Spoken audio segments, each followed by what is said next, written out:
to discuss the impacts of property tax impacts, the circuit breaker impact, and we're not here today to discuss the merits or value of the program. We've had a lot of discussion of that, and we'll continue to have more discussion of that prior to any vote being taken. We're not calling for a vote or anything like that today, but I know there has been much discussion about property tax impacts that would be caused by this project. There's been much discussion about how the circuit breaker could possibly impact this project and impact others in other taxing units in Wells County. And today, it's our purpose, sole purpose for this meeting to address those concerns. I think from talking to people throughout the state, here locally, property tax caps are a confusing issue, and we certainly understand that. And today we have some people here who will address those things for us and talk specifically about how this project will be impacted, how it will impact property taxpayers in our school district, how it could possibly affect property taxpayers and throughout Wells County, and then also discuss the impact of the circuit breakers. And we'll go through that today. You know, as I've heard the great philosopher Mayor Ted Ellis say many times, people are entitled to their own opinions, but they're not entitled to their own facts. And we've had a confusing situation here. I think that when we've looked at the circuit breaker impact, it is a difficult thing to understand. And we certainly understand the concerns that people have raised, and that is, again, the sole purpose behind what we're trying to do here today in terms of this meeting. So at this time, we're going to turn it over to Jim Elizondo. Jim is here today. Let me see if I can get down here. This one, right up here.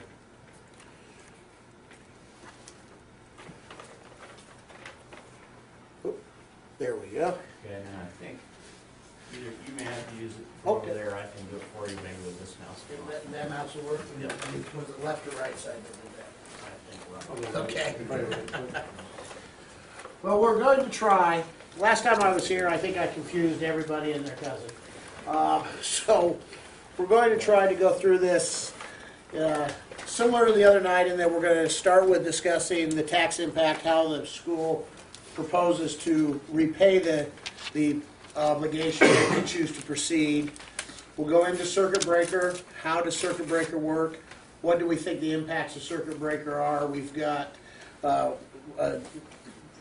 representation from the county here to help us with that. And then we also have discussed something about a tax calculator where you can go online and try to calculate your own tax impact for your property specific. So let's start with... We do have some handouts of this. I think we could pass out also. We may have to make a few extra copies. I'm not sure, but we're pretty close, it looks like. Where we'll start is this black graph represents your current debt obligations in your debt service fund. These are the repayments for all of the bonds outstanding in the school district. Your high school bonds, any of the work we've done, the energy deal you did recently, all of that's in here. So you see that out in 2015, some of the debt pays off, the payments drop. Out in 2021, again, debt starts to pay off, and then the remainder of the debt pays off out in 2023. What we would propose is that the projects they're discussing, the boards are discussing, are two $2 million projects. One is a transportation facility, and one is renovation or work at the athletic fields. What I've done is lump them together, $2 million for a $4 million bond issue with a repayment of 12 and a half years. The idea is that we would propose taking and building the new debt in and around the old debt. So as we get out to 2021 and bonds start to pay off, we roll that payment into the new debt. This represents a $2 million piece, and then when we add the other $2 million piece on, we get the impact for $4 million worth of bonds out 12 and a half years, and it's really shorter than 12 and a half years. The idea behind shortening this and this type of structure is this minimizes the initial impact to your taxes. If this is your debt service tax rate, what we're talking about is this minimizes that jump to pay off this new debt, and then it extends really no longer than your current debt. The traditional way to finance bonds in Indiana is you do 20-year bonds or 15-year bonds. What we found is if we did 20-year bonds, we have a higher initial tax impact and we have more taxes over the life of the project.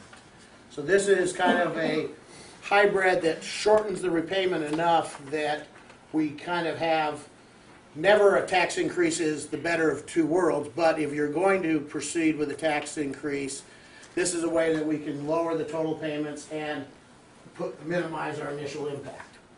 What does that mean in tax rate?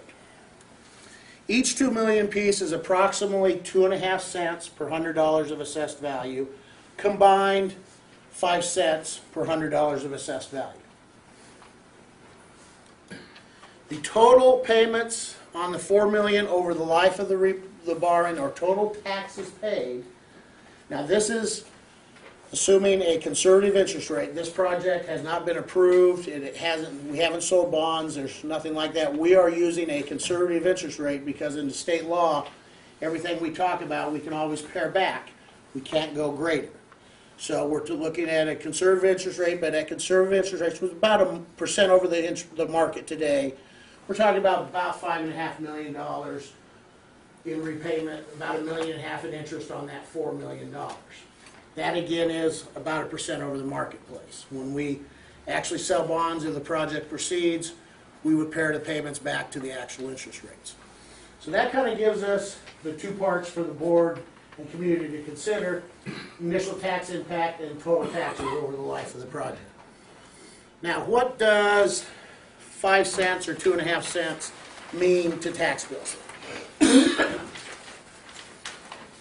Excuse me.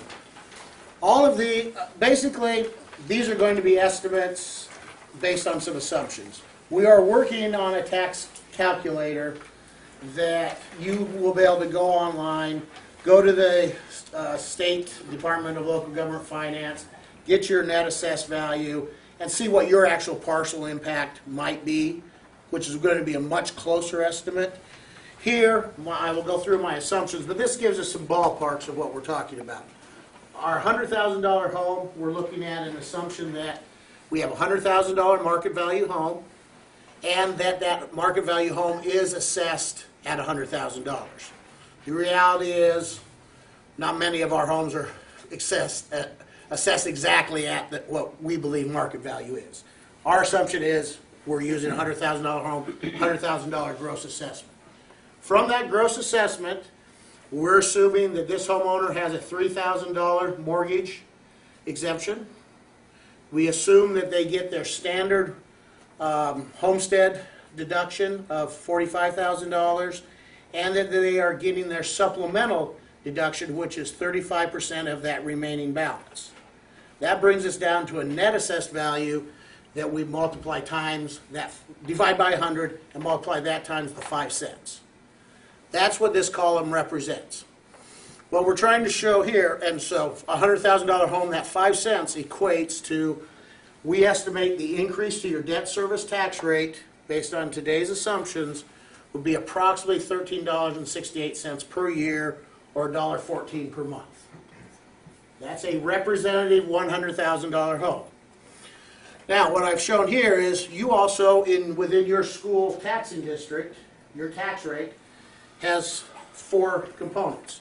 You've got Harrison Township, you've got Bluffton within Harrison Township, you've got Panito within Harrison Township, and you have Veracruz.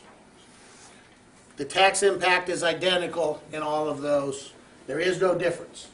You look at your total taxing district, you run that 5 cents on your assessed value, and that's what you get. $200,000 home, our assumption's the same.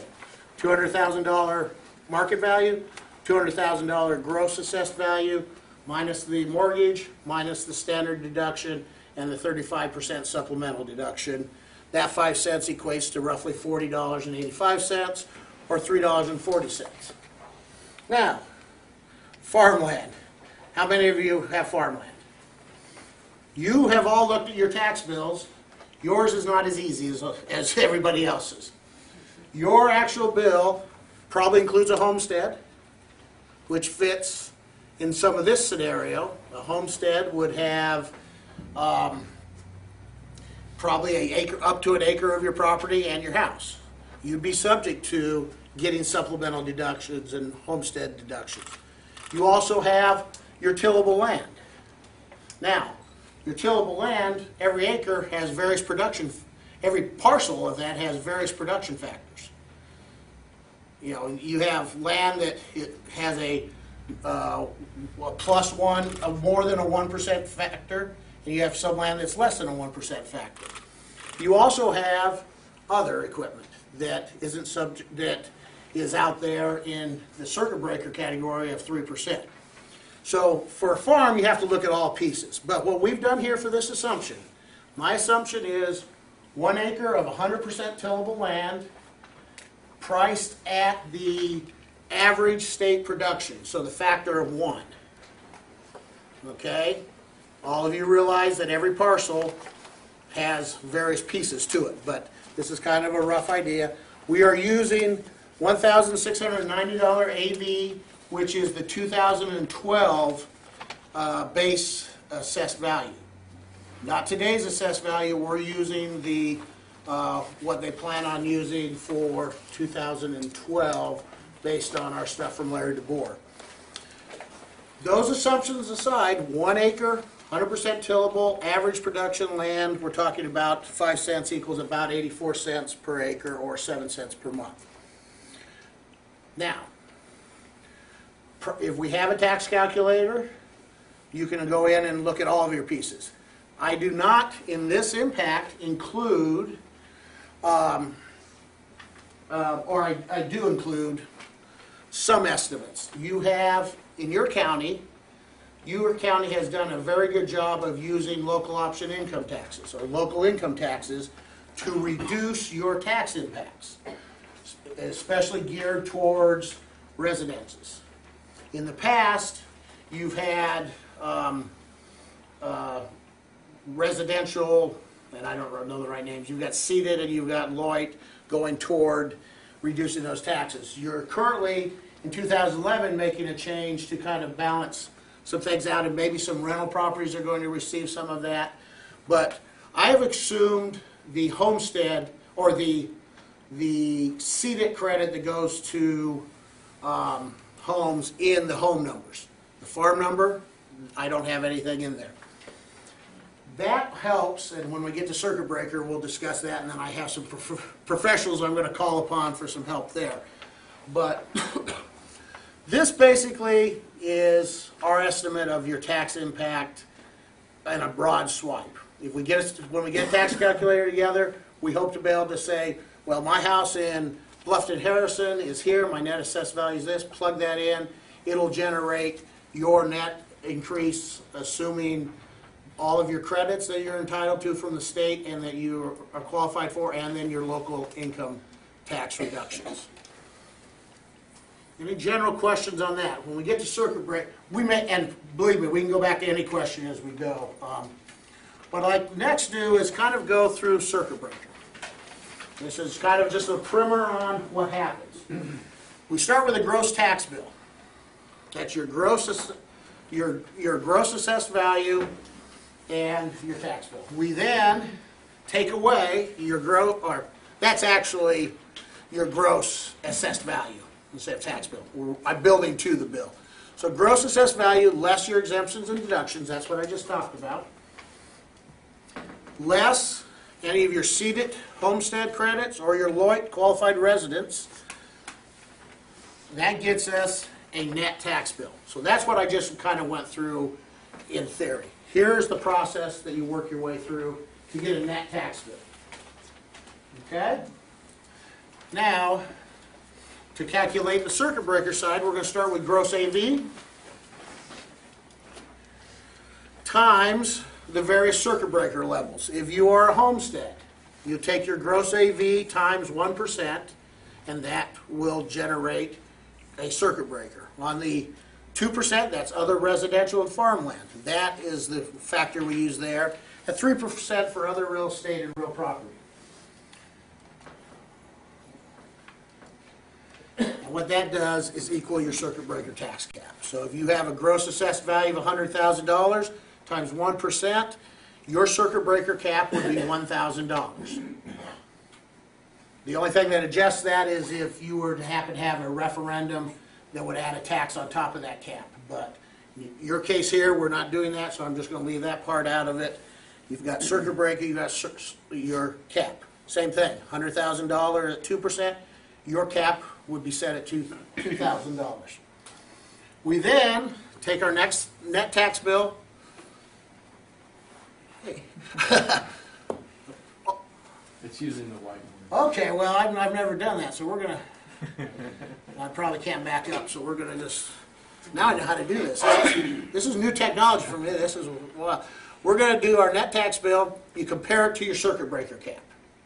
So we've calculated those two. You pay the lesser.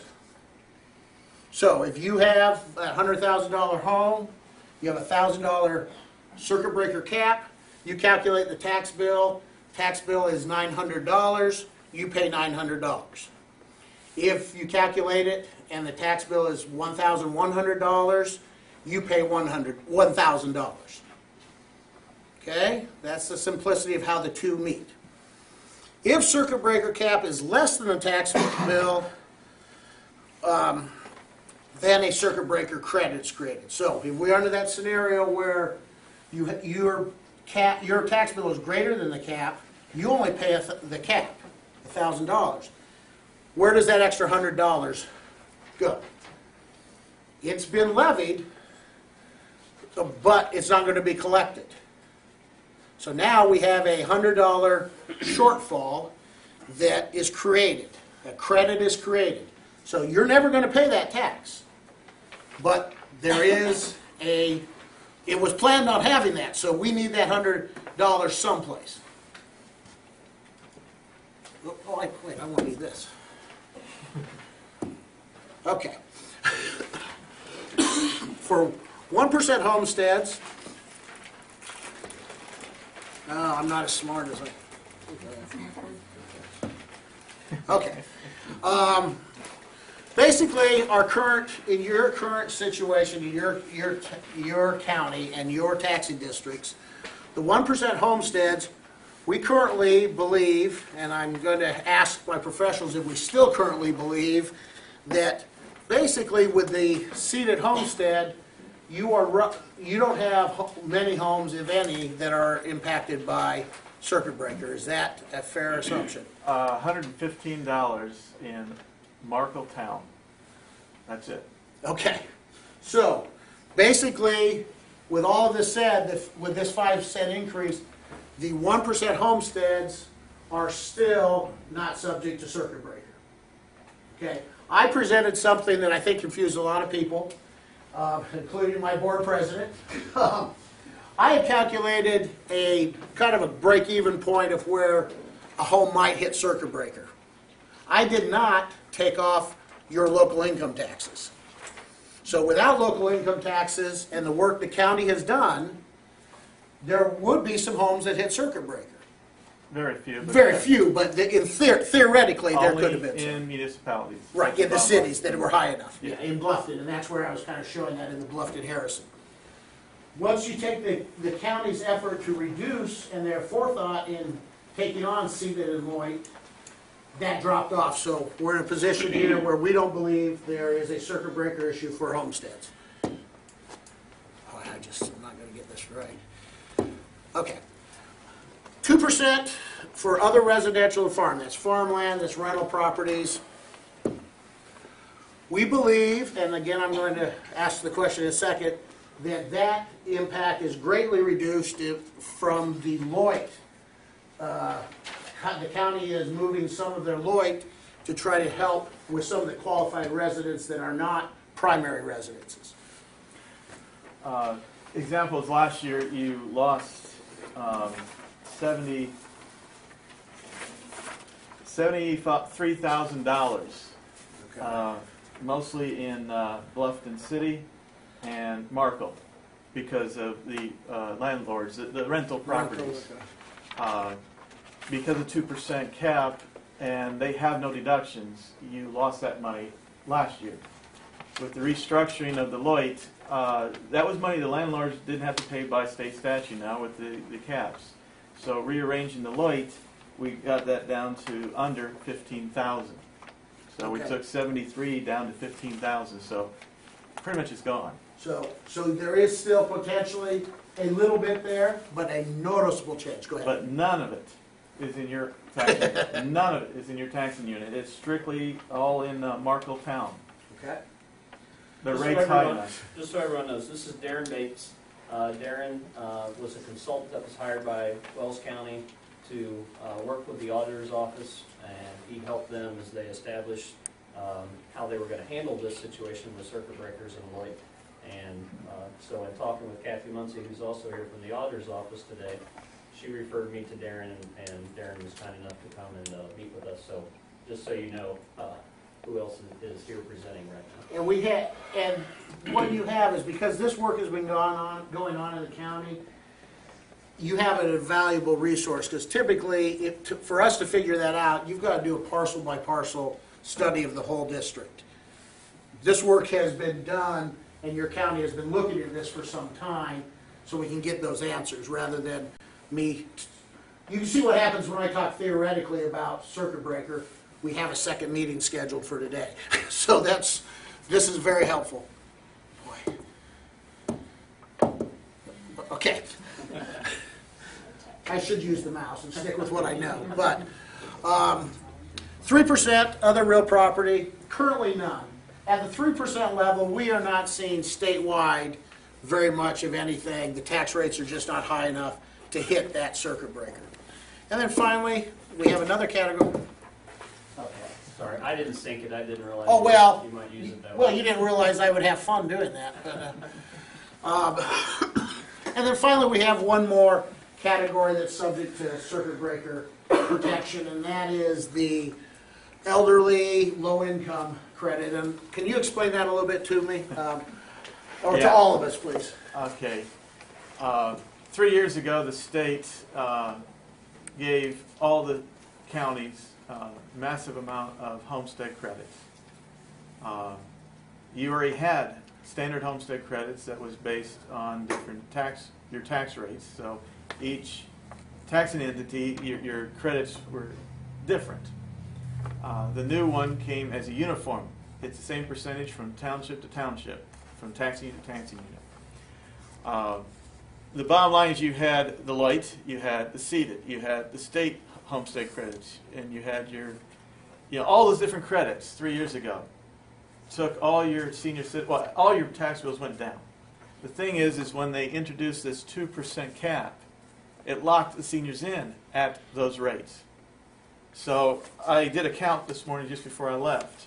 As an example, you have 25 senior citizens in the county. You have 55 senior citizens in the county that pay $25 on a $70,000 or above home. Because they're there forever now until the legislators decide that they made a mistake. You've got, as an example, if you add up all the seniors in the entire county, you got nearly 200 seniors that used to pay $300, $400, $500 or more. Now will only pay 2% over $150 this year. So 2% of $150 next year, 2% of whatever that was. The bottom line is last year you only lost $1,300 on this circuit cap. But because the state is no longer giving you any money, no credits, you're totally on your own. So you're totally reliant upon what he talked about here with seed it and low it now. That all that $1.4 billion of homestead credits after the last 3 years are gone now. So with the rearranging of this, trying to help all these caps, as we said, we dropped the 73,000 down to 15,000. Our seniors now, it will only go up of the losses because the seniors are guaranteed not to pay it. Your $1,300 is now $42,000 loss. And that is all across every taxing unit. You got seniors living everywhere. There's no choice. It doesn't matter what you do with any renovations, what your rates are. These are a fact from now on until the legislators decide. They had no idea the impact of all your current credits 3 years ago with their additional credits that this was going to happen. The only blessing is you only have, like I said, 200 senior citizens locked in at these very low tax rates. Wabash County has 1,800 senior citizens at zero bill. They're losing $250,000 every year from those seniors, and those seniors are outraged, saying we should pay something. But the law says you can't. So that's what he's talking about here is you're elderly, you're now at the $42,000 loss countywide. So as we look at this, we pretty much have, for this project in your district, eliminated circuit breaker shortfalls from this group. This group is still out there, and this impact will have circuit breaker impacts. Those senior citizens will not, the other flip side of that is, they will not see any increased cost to their bill from this project. Okay? Darren, just a question for you. You said last year we had $73,000 for Wells County and circuit breaker losses, Correct. and our share of that was $26,000, I believe. I don't have that in front of me, but I believe. You and Kathy had the breakdown for your school entity. And that- I just had the countywide here. Okay, but that 73,000 is going for 2010 to 15,000. Is that what you said? No, the entire The county entire county is going to 15,000. is $56,000 as opposed to $74,000. So we dropped $18,000 of losses to all your entities, schools, libraries, everyone. We have now regained, because of restructuring of all the credits, we've gained back $18,000 back in your budgets, split accordingly to the different rates that are available. Yeah. Has it If been I may, set? I'm sorry, Kathy. Go okay, ahead. I'm just going to interject something. I was looking through here, and it's the one thing I forgot. I had worked all day yesterday trying to get it to Darren on that money that I showed you, the dollar amount that Bluffton Harrison schools are impacted by circuit breaker this year. That was a total circuit breaker amount for all of Bluffton Harrison, all of Harrison Township, all of Veracruz, all of Bluffton, Lancaster, BH. That was all of those. Here it is, Darren brought it for me. Thank you, Darren. But the impact, and you don't have these will go out in the mail as soon as I get back to all taxing units. But the impact for Bluffton Harrison schools of that amount is $13,411.66. The figure that I had given you before was for the total amount of the taxing units that plays into your school district. But the school's impact is the $13,411.66. So that's half of what last year was, then, right? Yes. Now, as I was explaining to Bartholomew County Schools on the way here, roughly the same issues. That's today. Every day the county is making corrections as people come in and complain about something, dispute. Yeah, you already know. Added assessments, they missed something. Correction of error, they missed a deduction. It flips on both sides. So this can change by 2 to 3%, usually against you by the end of the year. So, all right, 13,000 might be 16,000, but the bottom line, it's not the 26. Just because I have too many numbers going through my head right now. So we went from 73 to 54. The 70, yes, that is county-wide for the entire county. Does the 54 include the $42,000 that we're losing Yes. to the seniors? Yes. Yeah, okay. Yeah, this is total loss of revenue of whatever alphabet soup you want to call it, that the state won't let you collect anymore. For decades, you've been collecting gross. With the caps, there's all these alphabet soup of credits that you can't collect. So, yeah. Excuse me. Go ahead. I'm just going to state, if it were not for the over 65 circuit breaker credit, Wells County has virtually no circuit breaker credits. We would be down to less than $15,000 county-wide for our circuit breakers if it was not for the over 65 circuit breaker.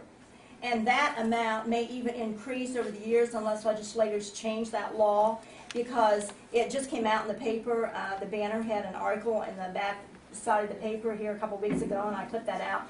that gave the qualifications for all deductions, and that was very detailed. We've had lots of people call on that circuit breaker amount because the qualifications for that are much better at getting it than it is for just the aged exemption. The aged exemption, there was really very few people that qualified for it because it's very low income, pretty low assessed value. It was really for somebody that was really in need. But this circuit breaker for the aged exemption, it's much easier to get. You basically have to be 65, you know, so more people are finding that out all the time. So until legislators, and believe me, there are people talking to legislators about this, because as Darren stated, there are people that saying, you know, wait a minute, you know, I got a $100,000 assessed home, you know, I should pay my fair share. So, you know, a couple years ago, when the legislators enacted all these credits, people were really complaining, you know, because that's when they took off the school general and the preschool and all the welfare funds, you know, and started, you know, paying the counties through different sources. But they took that off the people's tax bills and then initiated all these credits. And I've talked to the state auditor's office in depth about this, and they have said that, you know, the pendulum has swung a little bit too far in taxpayers' behalf, you know, but it gets people elected. But they said they look for it to swing back, you know, to be more centralized, you know, to help local governments and to help the taxpayers. So, you know, they're probably not through with all this yet, believe me. The bottom line is like we said, 42 for round numbers. 42,000 is what your seniors will lose this year out of your the countywide. With a normal increase, as most counties have, you know, the standard 2.5%, 3%. You're probably looking at 50 to 60,000 next year. Pretty much a $10,000 to $20,000 increase for the next 2 or 3 years. By the time the legislators decide to change it some manner. So, but the rest of them, with your LOA, with things starting to get better, people going back to work, that as they work, that means more LOA money, more CEDAT money. The bottom line is you probably will not, even with the 5-cent increase, I do not see any circuit caps kicking off on the other caps that he talked about, other than what's already there. And like I said, the bulk of that, for some reason, is in that Marco that I talked about. But in your area, no, I don't see any caps losses. Thank you very much. We've talked about the broad brush of circuit breaker. Now let's close in a little bit and see if that surplus we just talked about, how does that impact the various taxing districts? So we've talked about a surplus. We now have identified that there is still a surplus out, or shortfall, or circuit breaker out there. How does that impact? So first, if we have a circuit breaker is created, your tax bills aren't increased to make up for it. That's the whole reason the circuit breaker is there. Those bills are capped, or you've paid the amount on your bill. So those bills aren't changing if there's a circuit breaker. The shortfall is shared between taxing districts. That's the next confusing question we've had out in the community. So what I want to try to do is track $1 of shortfall among, and we're going to just do the Bluffton-Harrison Township taxing district, okay? Like I said, you have the 4 districts. We're going to look at this one, and the reason I chose this, it has a city tax, it has a county tax, it has the wider pieces. So if we have $1 shortfall, and this changes every year, the dynamics, the relationships between levies change, but currently, if we have $1 shortfall, the components of a taxpayer's tax bill in Bluffton-Harrison are the city school, the schools, the city of Bluffton, Wells County, Harrison Township, Wells Library, and the solid waste district. These individual tax components total together to make up the tax bill for Bluffton-Harrison Township. Okay? Now, we have $1 shortfall. How does that get shared? It is shared pro rata based on the levy of each of these taxing districts. So, if we have Bluffton-Harrison has a levy, city, county, so on, we compare the total levy and we take Bluffton Harrison's levy divided by the total of these levies, and it gives us a ratio.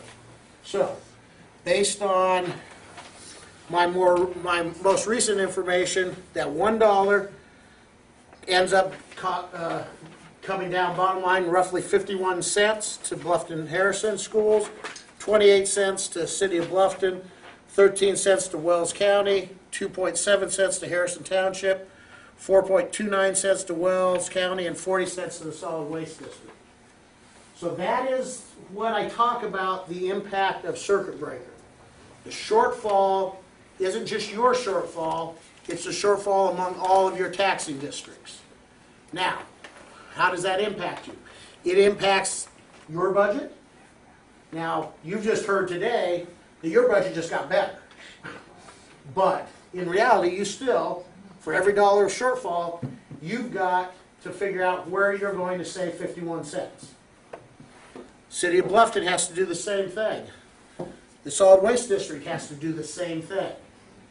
So the impacts are there. There is no direct impact to any other taxing entity's budget other than these. So Southern Wells does not have a direct impact from your actions. However, all taxpayers have an impact. And the way we get to that, and that's where I think we've added some confusion, I shouldn't use the term we, I had a confusion. I believe every taxpayer has some impact, because if the City of Bluffton is receiving 28 cents shortfall, or let's go to Wells County.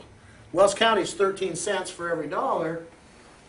Every single taxpayer in Wells County could be affected if Wells County has to cut services by 13 cents. So that's the broad scope that, yes, there is an impact, but a direct impact on outlying budgets are protected, because it's really only your tax bill split up. Does that help where we've had some confusion on, theoretically we're all impacted in the county. In the Allen County where I live, I'm impacted by everybody. But I'm not impacted by Northern Wells School directly on my school budget. Okay? Any questions on that? Is that generally No, it's the rough idea? I mean, I'm working off of 11's tax rates rather than levies. I didn't have the levy in front of me, but I've had people call me from Southern Wells. yeah. After the article in the paper. Does that help And- explain that a little and bit better? I said, well, the only thing that impacts, the county is Wells County unit. The Bluffton stands alone on their taxing units, same as all the others. And the library probably impacts a wider source. So in this example, based on, you're not looking at the school, we're saying that $1, your example would be $23,000 is the loss. But again, it goes back to, it has nothing to do whether you do the project or not. In this case, it's strictly the seniors in your area. So it doesn't matter what you do on the project. Your seniors, that loss is there no matter what. There's nothing to be done about it. Yes. Okay, so if my house assesses somewhere between $100,000 and $200,000, I'm not gonna hit a circuit breaker. I'm going to hit a certain. And I'm gonna pay between $13.68 a year to $40.85 a year for this project. Yes. Right. Yes. On the Wells County part of it, that's gonna be, what, 13.42 cents, what you have on there? What all does that affect? Does that affect your fire departments? School board meeting, didn't you mention a 6% figure? I may have. Well, there's quite a difference there. Yeah. 475 plus 1 is 5. I just heard you say that, you estimated 575, 475 plus 1. Yeah. Plus, That's what I thought. I've been running so many different. I will tell you right now what that one works out to be. The run I just pulled out, I ran, and that may be closer to that. But let me, 4 million.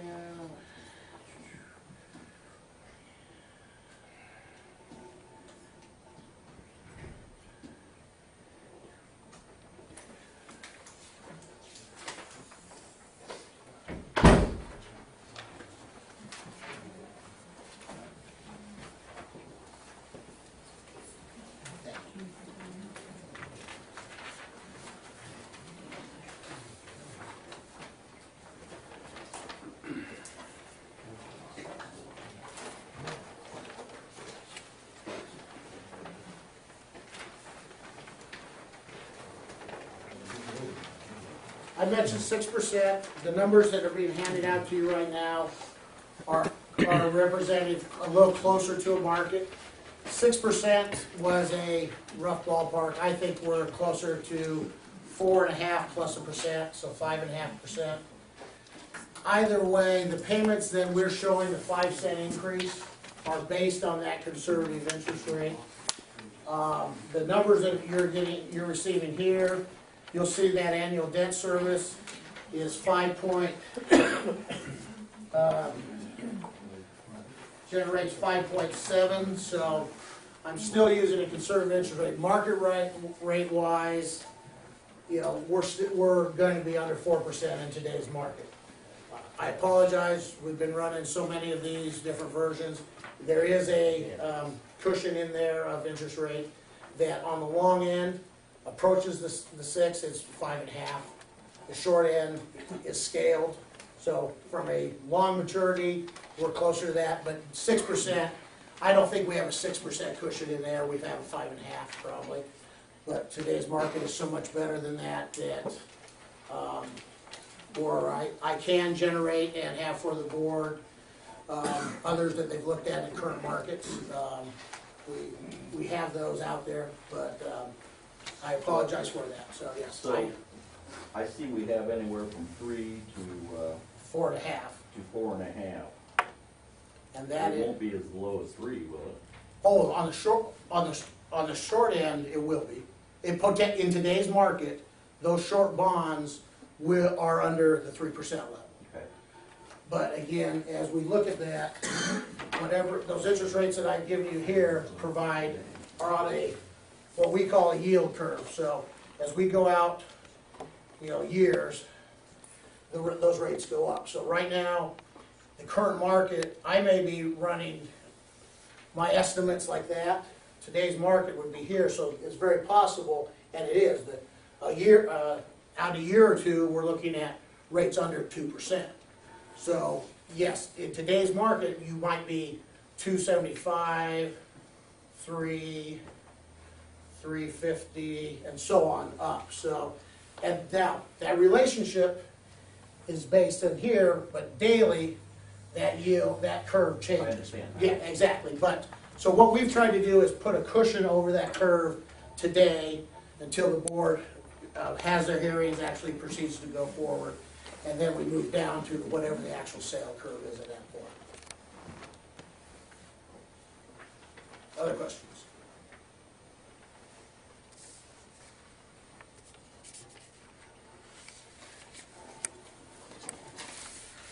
I'll turn it back over to you. Okay.